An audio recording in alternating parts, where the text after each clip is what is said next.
एक minute sir, तो मुझे ऐसा लगता है कि ये टैटू मैंने पहले भी कहीं देखा है। सर, आप इस मुजरिम को पहचानते हैं? टैटू को देखकर लगता है कि इस आदमी के साथ कहीं ना तो कहीं मुठभेड़ हुई है। TS तो शाह नहीं, तरुण, क्या नाम है उस आदमी का? TS, तेजा शान। TS है। तेजा शान, तेजा शान। पूर्वी, इस तेजा शान की पूरी कुंडली निकालो, बताओ क्या है। हाँ सर, सर ये रहा। सर ये तेजा तो गाड़ियां चुराता है। अच्छा, अब याद आया। मार्च में जब मैं नासिक जा रहा था तब रास्ते में मैंने इसे कार चोरी करते हुए पकड़ा था सर। सर, ये छोटा मोटा चोर है, इतने बड़े षड्यंत्र में इसका हाथ कैसे हो सकता है?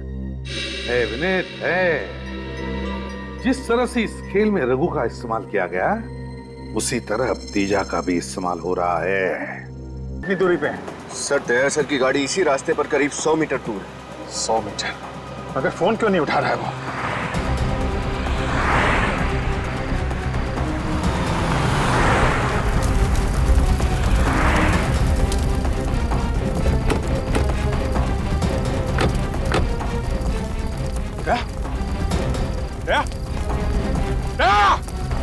माय गॉड, निखिल, निखिल, क्या हुआ? क्या हुआ? हाँ जी, हाँ देखो वो वायरस आई है ना? वायरस? हाँ।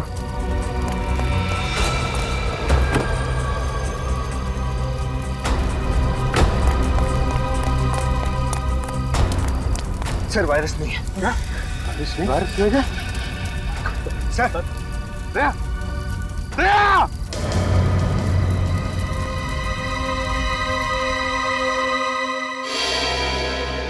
मुझे पूरी उम्मीद थी आप और आपकी CID टीम उस वायरस को सही सलामत अपनी मंजिल तक पहुंचाएगी, मगर क्या रामंजन जी, उस वायरस के बारे में हमारी टीम के अलावा आपको और आपकी टीम को भी मालूम था। क्या मतलब? मतलब यह कि आपकी टीम में से कोई गद्दार है जिसने उन लोगों को खबर कर दी हमारे खुफिया प्लान के बारे में। आप लोगों ने लास्ट मिनट में अपना प्लान बदल लिया था।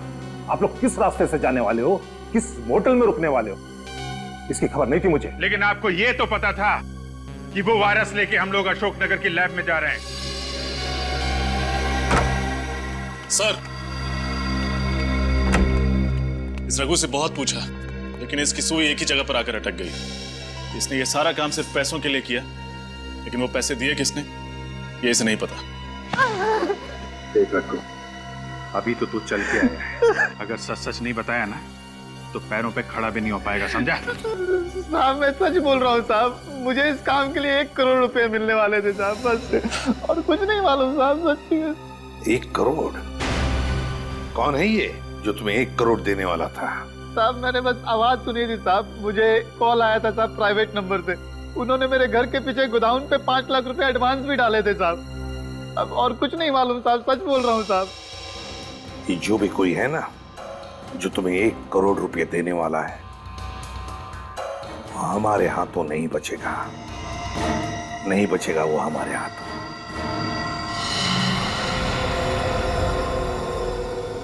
.22 कैलिबर की गोली, दया सर की गाड़ी पर .22 कैलिबर की गोलियां चलाई गई।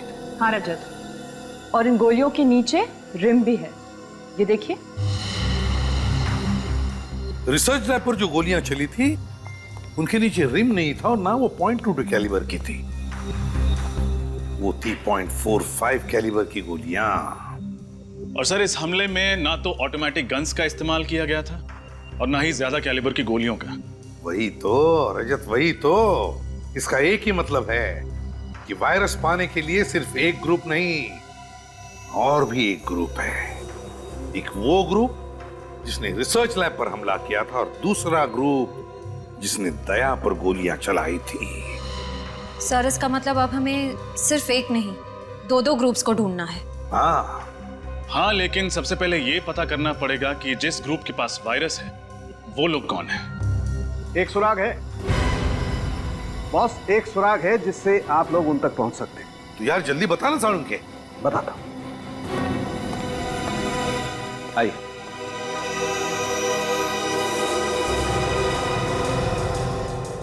बॉस, ये उस बॉम्ब के टुकड़े हैं जिसका इस्तेमाल करके मुजरिमों ने उस वैन की धज्जियां उड़ाई थी। इस बॉम्ब में टाइमर के साथ साथ फर्टिलाइजर भी मिला है। लेकिन इसमें अनोखा क्या है सर? क्या अनोखा क्या है वो बता। अनोखा ये है बॉस कि ये बॉम्ब दिखने में तो बहुत छोटा सा टिफिन बॉक्स जैसा है, लेकिन है बहुत खतरनाक। इस बॉम्ब का इस्तेमाल बड़ी बड़ी फैक्ट्रीज में एक्सप्लोजर के लिए किया जाता है। और एक बात, इस बॉम्ब के कंपोनेंट बाजार में आसानी से नहीं मिलते हैं। बड़ी बड़ी फैक्ट्रीज को भी खास परमिशन लेकर के, स्पेशल ऑर्डर देकर के मंगवाना पड़ता है। तो फिर जरूर ये सारा सामान किसी फैक्ट्री से चुराया गया है। पता लगाना पड़ेगा ऐसी कितनी फैक्ट्रीज और इंडस्ट्रीज हैं जहां पर ऐसा सामान इस्तेमाल होता है। सर, हाँ, क्या पता चला बॉम्ब के बारे में रजत? सर, ये बॉम्ब पाइपलाइन कंपनीज में इस्तेमाल किया जाता है। मैंने शहर की हर ऐसी कंपनी को इन्फॉर्म कर दिया है। जैसे ही पता चलेगा कि ये बॉम्ब कहां से गायब हुआ था, हमें खबर मिल जाएगी। सर, उस नकली नंबर प्लेट वाली गाड़ी का पता चल गया। चेसी नंबर से ढूंढ लिया कि वो गाड़ी किसकी है। किसकी है गाड़ी? सर, यूनिक टैक्सी कंपनी की है। अच्छा, यूनिक टैक्सी कंपनी। सर, वो वैन किसी ने बुक नहीं की, वो तो चोरी हो गई थी। क्या वैन चोरी हुई थी? हाँ सर, कल ही वैन चोरी हुई और कल ही मैंने पुलिस में रिपोर्ट भी लिखवा दी थी। झूठ तो नहीं बोल रहे हो? क्या सर, मैं झूठ क्यों बोलूंगा? एक तो मेरा इतना बड़ा नुकसान हो गया, ऊपर से आप मुझ पे शक कर रहे हैं। अच्छा, ये तुम्हारी वैन यहाँ से चोरी हुई थी? हाँ सर, यही वो जगह है जहाँ मेरी वैन खड़ी थी। यहाँ पे खड़ी थी?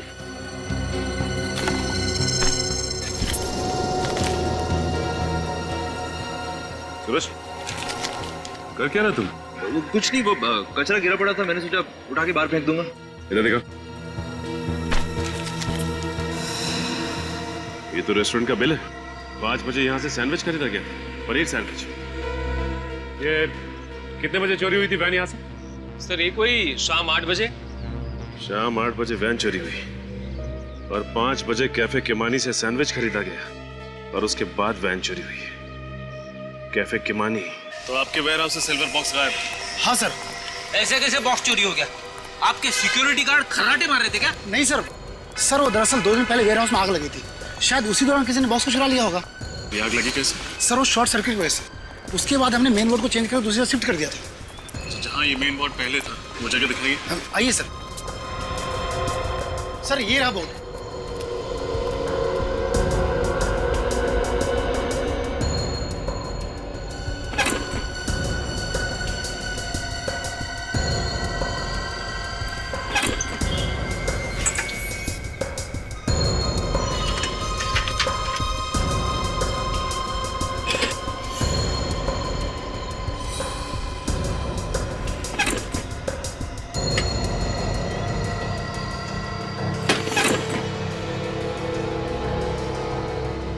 आग लगी नहीं, लगवाई गई है ताकि आग के बहाने सिल्वर बॉक्स चुराया जा सके। क्या आग जानबूझकर लगाई गई थी? जी हाँ, किसी ने जानबूझकर इस फ्यूज में ये मोटी तार लगाई है ताकि जब शॉर्ट सर्किट हो तो ये फ्यूज न उड़े और आग लगती रहे। मतलब जिसने भी ये किया है वो आतंकवादियों से मिला हुआ है। इस पावर बोर्ड पे जितने भी उंगलियों के निशान उठा लो।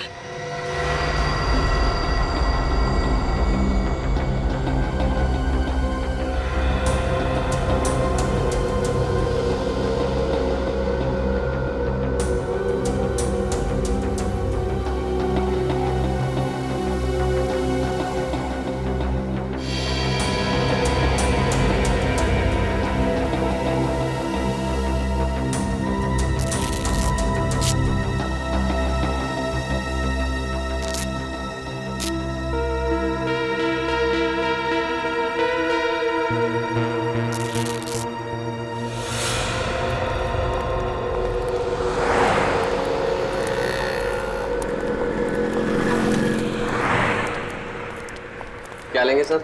Ice cream, French fries, burger, sandwich? हम CID से। CID? क्या बात है सर? कल शाम को 5 बजे आपके यहाँ से किसी ने पनीर सैंडविच खरीदा था। ये रहा उसका बिल। ध्यान से देखिए इस बिल को। और अपने दिमाग पे जोर डालिए और बताइए कि किसने खरीदा था ये। सर ऐसे तो रोज 50 लोग पनीर सैंडविच के लिए आते हैं, ऐसे कैसे याद रख सकता हूँ? तुम नहीं बता सकते, लेकिन ये सीसीटीवी फुटेज ये तो बता सकती है ना कि कौन और कब आया था। फुटेज दिखाओ जरा। जी सर।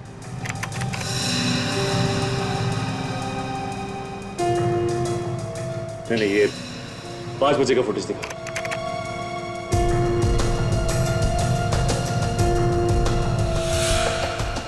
सर यही दोनों बंदे आए थे 5 बजे पनीर सैंडविच लेने।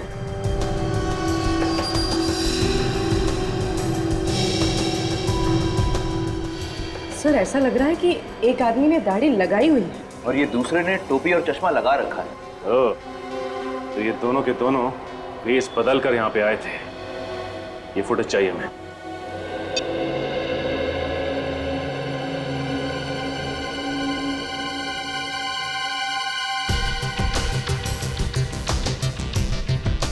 पूरी पॉज करो। अब रिवाइंड करके उसके हाथ पर जूम करो। देखना जरा दया, उसके हाथ पे कुछ है। हाथ पे टैटू बना है सर। हाँ, TS। सर ये TS क्या हो सकता है? सर हो सकता है ये इस मुजरिम के नाम के इनिशियल्स हो। हाँ हो सकता है। पूर्व एक काम करो, हमारे क्रिमिनल रिकॉर्ड चेक करो, देखो किन किन मुजरिमों के नाम TS से शुरू होते हैं। सर एक मिनट सर, तो मुझे ऐसा लगता है कि ये टैटू मैंने पहले भी कहीं देखा है। सर आप इस मुजरिम को पहचानते हैं? टैटू को देखकर लगता है कि इस आदमी के साथ कहीं ना तो कहीं मुठभेड़ हुई है। TS तो शाह नहीं, तरुण, क्या नाम है उस आदमी का? TS तेजा, तेजा शान। TS है। तेजा शान, तेजा शान। पूर्वी इस तेजा शान की पूरी कुंडली निकालो, बताओ क्या है। हाँ सर, सर ये रहा। सर ये तेजा तो गाड़ियां चुराता है। अच्छा अच्छा अच्छा, अब याद आया। मार्च में जब मैं नासिक जा रहा था तब रास्ते में मैंने इसे कार चोरी करते हुए पकड़ा था सर। सर ये छोटा मोटा चोर है, इतने बड़े षड्यंत्र में इसका हाथ कैसे हो सकता है? विनीत है, जिस तरह से इस खेल में रघु का इस्तेमाल किया गया उसी तरह अब तेजा का भी इस्तेमाल हो रहा है। इस खेल में बहुत से छोटे मोटे प्यादे हैं और हमें चाहिए वो जो इन प्यादों को घुमा रहा है। सर सर उस पाइपलाइन कंपनी के इलेक्ट्रिसिटी बोर्ड में जो उंगलियों के निशान मिले थे उसकी रिपोर्ट आ गई है। किसके उंगलियों के निशान है? सर वो किसी निमांशु नाम के आदमी की है। निमांशु? सर कहीं ये वही निमांशु तो नहीं जो किडनैपिंग, ड्रग्स और स्मगलिंग करता है? हाँ, और आतंकवादियों को एंथ्रैक्स और हथियार भी बेचता है। ये वायरस उसी ने चुराया है, इस निमांशु ने। और अब जाकर के वो वायरस उन लोगों को बेचेगा जो लोग हमारे देश के खिलाफ साजिश रच रहे हैं। इससे पहले कि वो कुछ करे, पता लगाओ ये चूहा किस बिल में जाकर छुपा है।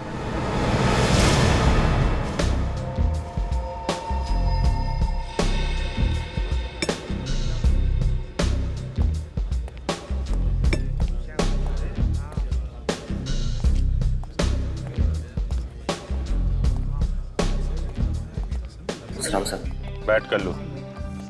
देख, मुझे निमांशु का एड्रेस चाहिए। निमांशु? देश की सुरक्षा का सवाल है, जल्दी बता। साहब अपन सच बोल रहे हैं। अभी वो किधर है अपन को सच में कुछ भी पता नहीं।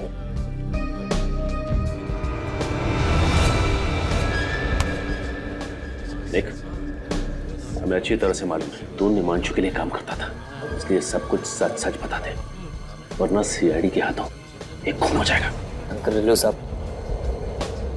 घोड़ा तो साइड रखो साहब। चल बता। निमांशु का फोन नंबर, एड्रेस, जो कुछ मालूम है बता। सच्ची बोल रहे हो साहब, अपन को कुछ नहीं पता। और साहब अपन के पास एक फोटो है साहब। शायद वो आपके काम आ जाए। ऐसी फोटो दिखाता हूँ साहब, ये देखो ना साहब।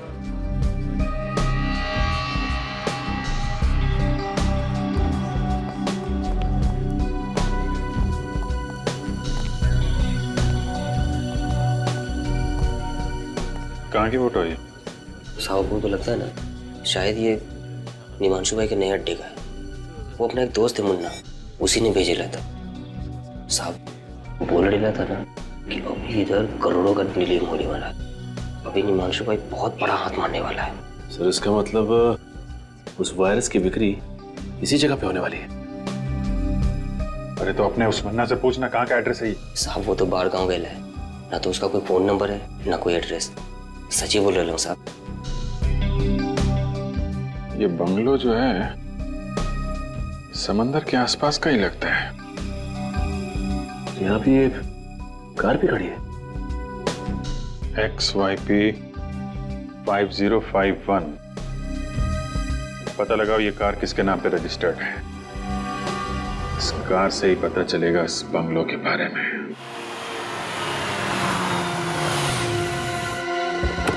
संभल के निमांशु अटैक कर सकता है।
पूरा घर खाली है, लगता है बाकी लोग भाग गए। हाँ अभिजीत, जरूर है निमांशु वायरस लेकर भागा है। काम करो तुम दोनों, चेक करो इनकी जेबें, देखो कोई फोन नंबर या एड्रेस वगैरह मिलता है क्या।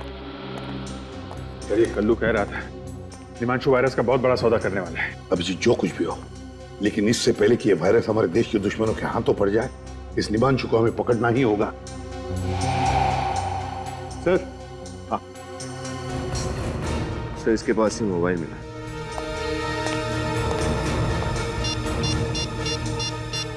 माय गॉड अभिजीत, ये देखो, इसने निमांशु को मैसेज भेजा है कि वायरस के लिए एक और खरीदार मिला है, उसे मैं खतरपुर फैक्ट्री भेज रहा हूं। एक और खरीदार?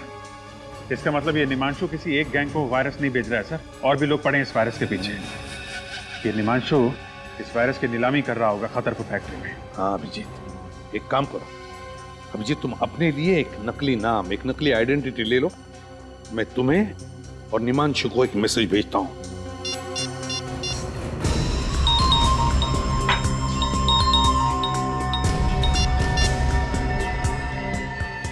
तो और बंदों को खतरपुर फैक्ट्री भेज रहा हूं।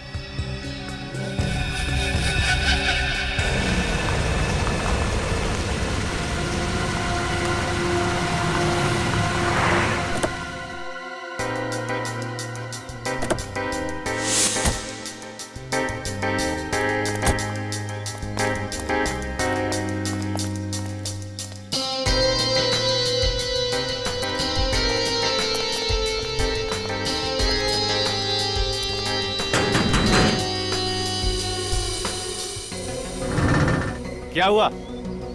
कौन हो तुम दोनों? हम मार्को है और ये मेरा छोटा भाई डार्को है। हम लोग वायरस खरीदने को आए। धीरे बोलो, धीरे। हम लोग वायरस खरीदने को आए हैं। ठीक है, ठीक है, अंदर आओ। अंदर?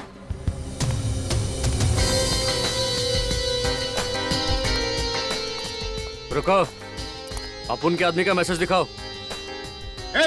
तुम हम पर शक करता है? जाने दो छोटे, जाने दो, जाने दो, जाने दो। मैसेज देखना है? हाँ। ये वायरस चाहिए तो खतरपुर फैक्ट्री पहुंच जाओ।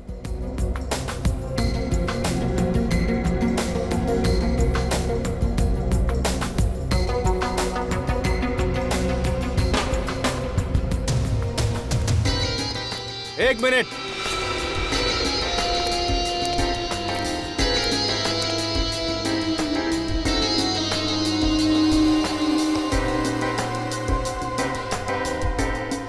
ये गन? गन? हम लोगों के पास गन नहीं होगा तो क्या लॉलीपॉप होगा? लेकिन यहाँ पर ये गन अलाउड नहीं है। अलाउ नहीं है? ठीक है, हम लोग यहाँ वायरस खरीदने आया है, गोली चलाने थोड़ी ना आया है। आ जाओ छोटे।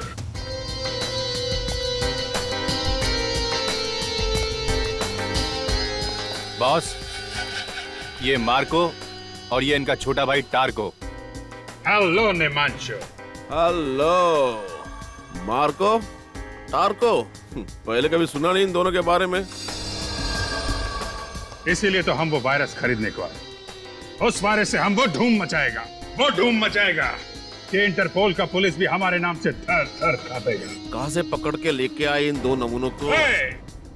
कितना कीमत है तुम्हारा वायरस का? सबसे ज्यादा कीमत हम देगा। बिठाओ इन दोनों को। चलो अंदर, आ जाओ। नमूना बोला तुमको?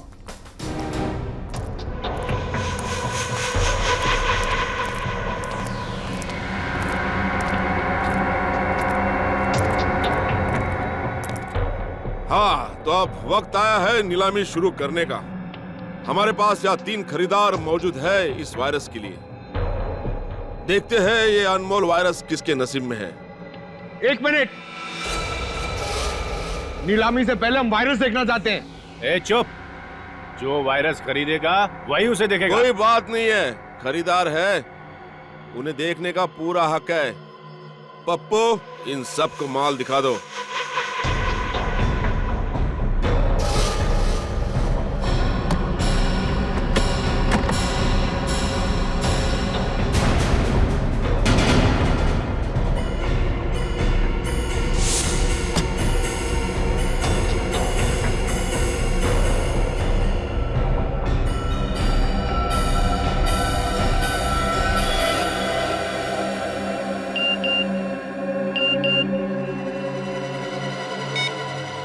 वायरस यहीं पर है। हाँ, तो नीलामी की शुरुआत होगी 10 करोड़ रुपए से। चलिए, बोली लगाइए। 11 करोड़, 12 करोड़, 15 करोड़, 20 करोड़, 20 करोड़, 40 करोड़। हाँ, 40 करोड़, 50 करोड़,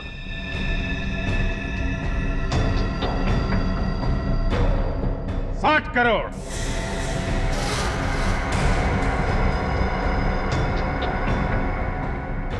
60 करोड़, बस 60 करोड़। इस अनमोल वायरस की कीमत तो 100 करोड़ भी कम है। कदरदानो, बोली बढ़ाइए। है कोई? 60 करोड़ 1, 60 करोड़ 2, 60 करोड़ 3। मुबारक हो मार्को और टार्को, वायरस आपका हो गया। पैसे लायो? कैसी बच्चों वाली बातें करते हो निमांशु? 60 करोड़ रुपए कोई पॉकेट में लेके घूमेगा? ये लो, मेरे इस मोबाइल फोन में अपना अकाउंट नंबर टाइप कर दो। 2 मिनट में तुम्हारे अकाउंट में पैसे ट्रांसफर हो जाएंगे। लाइए।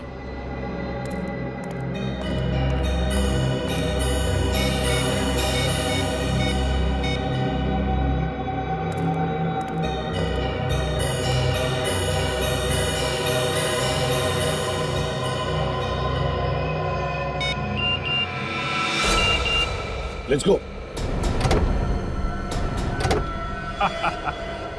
मुबारक हो निमांशु, 2 मिनट में तुम बहुत अमीर आदमी बनने वाले हो। तुम्हारे साथ काम करके मार्को और डार्को को बहुत मजा आया। लाओ, अब वो वायरस हमको दे दो। लाओ। रख।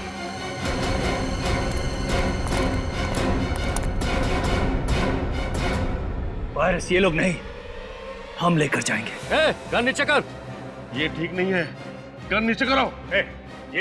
ये चीटिंग है। नीलामी हम जीता है। 2 मिनट के अंदर निमांशु के अकाउंट में 60 करोड़ रुपए पहुंचने वाले हैं। अपने आदमी को बोल गन नीचे करे, वरना सारी गोलियां तेरी खोपड़ी में डाल दूंगा। वेरी गुड, वायरस मुझे दो। पप्पू, वायरस दे दे।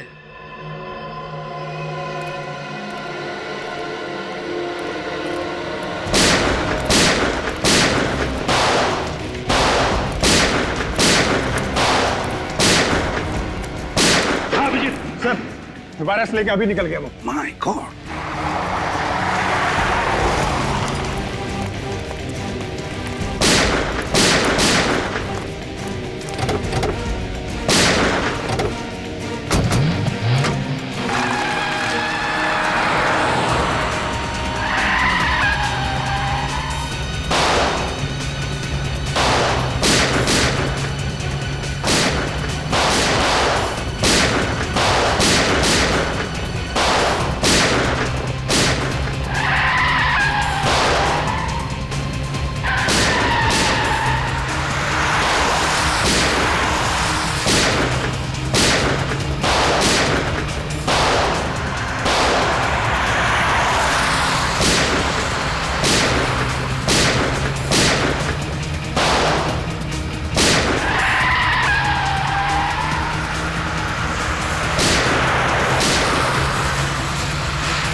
अभिजीत, इसका मुंह खुलवाते हैं, लेकिन पहले डॉक्टर के पास ले चलते हैं।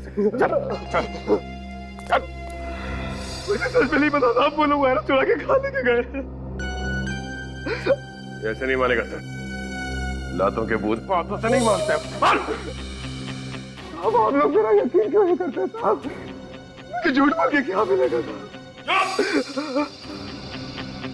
एक आतंकवादी पर यकीन करें, एक देशद्रोही पर यकीन करें। साहब मैं देशद्रोही नहीं हूँ साहब, मैं तो पिछले हफ्ते इस गिरोह से जुड़ा हूँ साहब। अगर मुझे पहले पता होता साहब ये लोग देश को इतना बड़ा नुकसान पहुंचाने वाले हैं, तो मैं कभी इन लोगों का साथ नहीं देता साहब, कभी नहीं। फिर किसने कहा तुम्हें इस गैंग में शामिल होने के लिए? साहब पैसों के खातिर मैं इन लोगों के साथ जुड़ गया था साहब। अच्छा, तो पहले मालूम नहीं था कि ये लोग वायरस चुराने वाले? हाँ? नहीं साहब, ये लोग मुझे कुछ बताते नहीं थे साहब। मुझे तो आज सुबह तक ये भी नहीं पता था कि हम लोग वायरस चुराने के लिए एक बार फिर से हमला करने वाले साहब। फिर से? हाँ साहब। पहले कब किया था हमला? कौन? साहब इससे पहले जो सरकारी बिल्डिंग पे हमला हुआ था, वो हमला भी हम ही लोगों ने किया था साहब। सरकारी बिल्डिंग पर हमला किया था? हाँ? और कहते हो कि तुम देशद्रोही नहीं हो? नाम क्या है तुम्हारे बॉस का? है कौन वो? सब दामोदर नाम है उसका साहब। दामोदर? पूर्वी, हमारे क्रिमिनल रिकॉर्ड चेक करो, देखो क्या पता चलता है इस दामोदर के बारे में। सर, कब से प्लानिंग चल रही थी तुम्हारी इस हमले की? प्लानिंग तो तभी से चालू थी सर, जब से निमांशु के गिरोह वाले वायरस हमारी नाक के नीचे से निकाल के ले गए थे साहब। इस बात की जानकारी दामोदर उसके कुछ खास आदमियों कोई होती थी साहब। इसके अलावा मुझे कुछ नहीं पता था। कुछ नहीं पता सुन के हमारे कान सड़ गए। हाँ, ये वायरस कहाँ है बता दे, वरना तेरा क्या हशर करेगा कानून ये हम भी नहीं जानते, समझा? सर, दामोदर नाम का कोई भी मुजरिम हमारे क्रिमिनल रिकॉर्ड्स में नहीं है। सर, ये आदमी हमसे अभी भी झूठ बोल रहा है। इसने अपने बॉस का असली नाम अब तक नहीं बताया। अब मुझे तो उसका नाम दामोदर ही बताया गया था साहब। हो सकता है उसका नाम कुछ और हो साहब। उसकी शक्ल तो देखी होगी तुमने? हाँ साहब, देखिए साहब। तो फिर उसका स्केच बनवाओ, समझे? और अड्डा बताओ।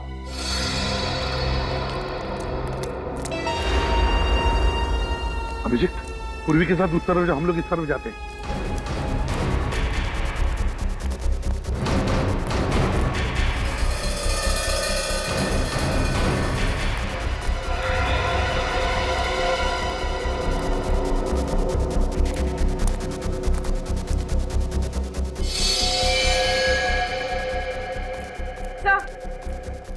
सर, कुछ भी नहीं मिला, खाली पड़ा हूं।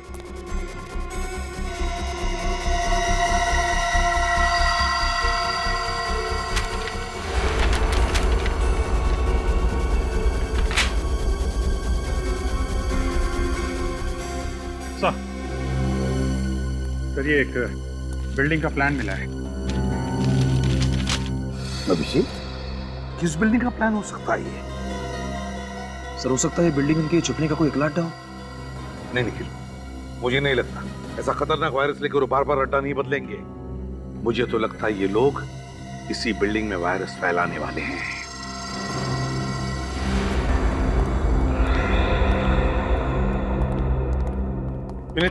पता चला किस बिल्डिंग का नक्शा है? नहीं सर, अभी तक नहीं। शहर की सारी कमर्शियल बिल्डिंग्स के नक्शे मैं चेक कर रहा हूँ सर। और हमारे पास वक्त बहुत कम है, कहीं ऐसा ना हो कि हम इसी नक्शे में उलझे रहे और वहां पर अटैक हो जाए वायरस का।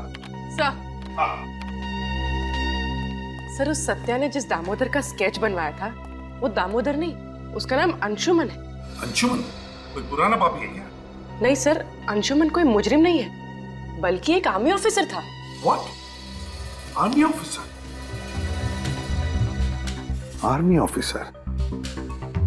क्या याद आया, 2008 में अंशुमन नाम के एक ऑफिसर को दुश्मन देश ने पकड़ा था और उसे मार भी डाला था। तो जरूर ये वही अंशुमन है, वही अंशुमन है ये। सर, मगर ये कैसे हो सकता है? एक मरा हुआ आर्मी ऑफिसर ये काम कैसे कर सकता है सर? सर, शायद ये दामोदर अंशुमन के भेष में ये सब कर रहा है, अंशुमन का चेहरा लगाकर। नहीं निखिल, ये दामोदर तो लोगों के सामने आने के लिए तैयार ही नहीं, किसी ने भी उसे देखा नहीं, तो फिर वो अंशुमन के भेष में क्यों आएगा? नहीं, ये अंशुमन मरा नहीं, अंशुमन जिंदा है, अभी भी अंशुमन जिंदा है। सर, अगर ये अंशुमन जिंदा है तो अपने परिवार वालों से जरूर मिलता होगा। पूर्वी, इसकी फैमिली का रिकॉर्ड चेक करो। सर, एक आर्मी ऑफिसर क्यों अपने देश के साथ गद्दारी करेगा? क्योंकि शायद उसके दिल में आज भी इस बात का गुस्सा है कि जब दुश्मन देश ने उसे पकड़ा तो हमारा देश और देशवासियों ने उसे बचाने के लिए कुछ नहीं किया। पर सर, ये बात तो सच नहीं है, सरकार तो पूरी कोशिश करती है उन्हें बचाने के लिए। हाँ पूर्वी, ये बात तो हमें भी पता है, लेकिन शायद उसे लगा होगा कि हमारे देश ने उसे बचाने की पूरी कोशिश नहीं की और इसलिए वो बागी बन गया। सर, ये नक्शा होटल फ्री एशिया के नक्शे से मैच हो गया सर।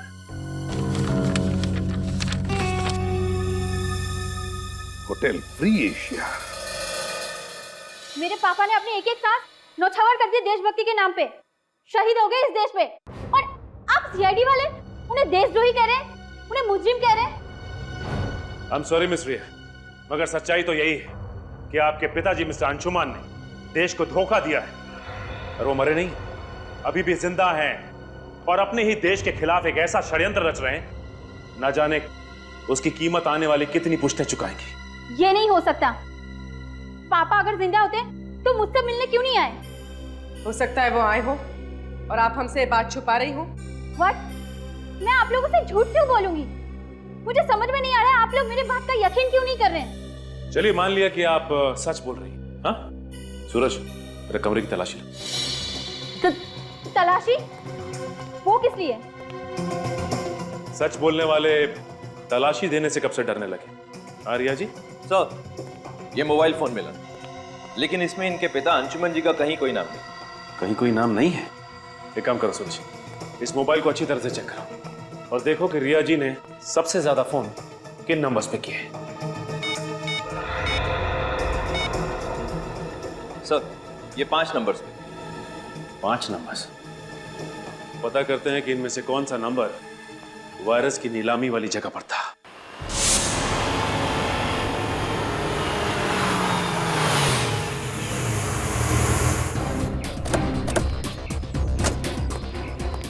सर, अंशुमन का मोबाइल इस तरफ दिखा रहा है। चलो चलिए चला। अरे सर, आप लोग अंदर नहीं जा सकते सर। हेलो सर, कहिए मैं आपकी क्या सहायता कर सकता हूँ? यार सहायता तब करोगे जब फोन उठाओगे। कब से फोन कर रहे हैं, उठा क्यों नहीं रहे आप लोग? सॉरी सर, वो क्या आज आर्मी वालों की कॉन्फ्रेंस है, सभी लोग उसी की भागदौड़ में लगे हुए, शायद इसीलिए किसी का फोन की घंटी पर ध्यान नहीं गया। ये कॉन्फ्रेंस होनी नहीं चाहिए सर। बस क्यों? हम लोग सीआईडी से कॉन्फ्रेंस रोको जल्दी। सर सॉरी सर, लेकिन कॉन्फ्रेंस तो शुरू हो चुकी है, 11 बजे का वक्त था सर। माय गॉड, ये आदमी आया कॉन्फ्रेंस के लिए? पता नहीं सर, इतने सारे लोग किसका चेहरा याद रखूं, पर बात क्या है सर? बात बहुत सीरियस है। एक काम करो, तुम्हारा होटल अच्छी तरह से सील करो, कोई अंदर बाहर नहीं आना चाहिए। सीसीटीवी का लाइव कवरेज हमें देखना है अभी। सर किस तरह? अभिजीत, या एक्सक्यूज मी, श्रेया नजर आओ। जाइए प्लीज जल्दी।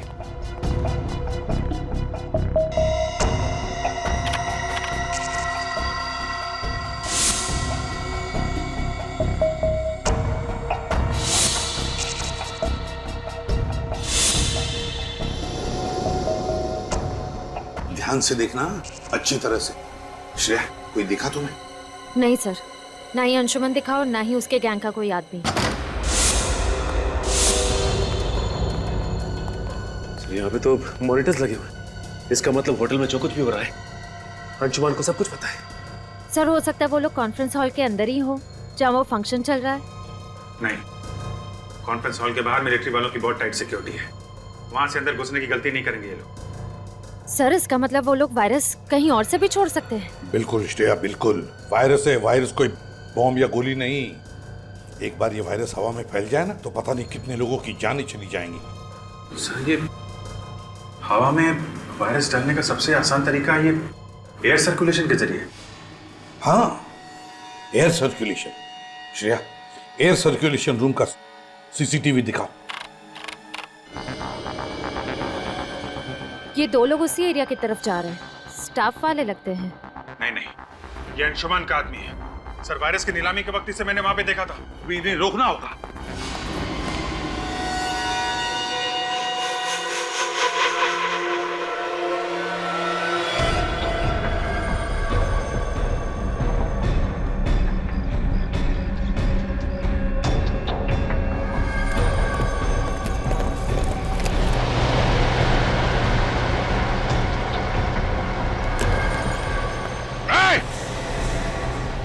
रुक जाओ वरना गोली मार दूंगा।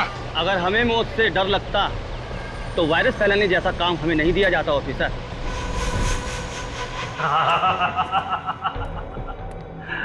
वाकई अंशुमन को सब खबर है, कहा क्या हो रहा है लल्लू राम, बड़ी देर से समझ में आया।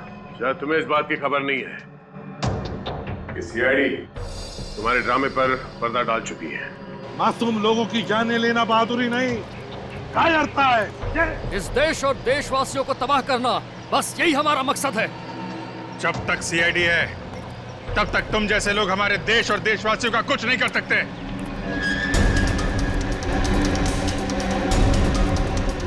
गोली चलाने की जरूरत नहीं है, ये खुलते ही तुम सबके सब मारे जाओगे। ये लोग गणतंत्र दिवस का तोहफा एसीपी प्रद्युमन की तरफ से।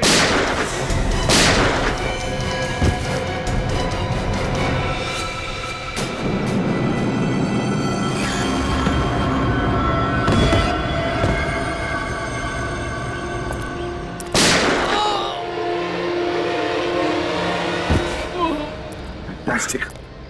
Great work, Abhijit. ये कैसे हो सकता है? तुम्हें क्या लगता है ये अंशुमन इतना बेवकूफ है? मेरे पास 2 और वायरस के कनिस्टर है। भारत की तबाही अब निश्चित है, निश्चित। शर्म आनी चाहिए तुम्हें। जिस देश की फौज का हिस्सा रहे हो तुम, उसी देश को तबाह करने की बातें कर रहे हो। कुछ नहीं दिया, कुछ नहीं दिया मुझे इस देश ने। चढ़ रहा था मैं इतने सालों से दुश्मन की बदबूदार जेलों में, और यहाँ भारत के वासी आराम की नींद सो रहे थे, त्योहार मना रहे थे, डिस्को जा रहे थे, इश्क ला रहे थे। देखो अंशुमन, जो कुछ भी तुम्हारे साथ हुआ उस बात का हम सबको अफसोस है, और ऐसी बात नहीं है कि सरकार ने कोशिश नहीं की थी तुम्हें बचाने की। कोशिश की थी। बस अब मेरी जिंदगी का एक ही मकसद है, भारत की तबाही, बर्बादी, और ये रहा उसका पहला नमूना। अंशुमन,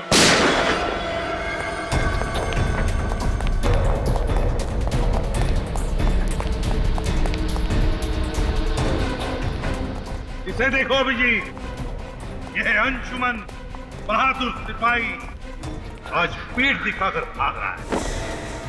आगे मत बढ़ना, मैं कहता हूं आगे मत बढ़ना, वरना मैं खुद को गोली मारूंगा। आगे मत बढ़ना। इतनी आसान मौत नहीं मिलेगी तुझे अंशुमन। तूने जो किया है उसका अंजाम तो झेलना ही पड़ेगा। मुझे दुख तो इस बात का था कि जिस देश के लिए मैं 8 साल तक लड़ता रहा, उस देश ने मुझे वापस लाने की कोई कोशिश नहीं की। कोशिश की थी, मगर दुश्मन देश के हिसाब से तुम मर चुके थे। और मिस्टर अंशुमान, तुम्हारे साथ 8 सैनिक पकड़े गए थे, फिर ऐसा कैसे हुआ कि सिर्फ तुम ही जिंदा बचे? क्योंकि आतंकवादियों से मिल गया था। ये आतंकवादियों से देश को बेचने निकला था। अगर देश का रक्षक ही भक्षक बनेगा तो दुश्मनों की क्या जरूरत है। लेकिन जब तक हम हैं, जब तक ये सीआईडी है, ऐसा नहीं होगा, कभी नहीं होगा। जय हिंद। जय हिंद।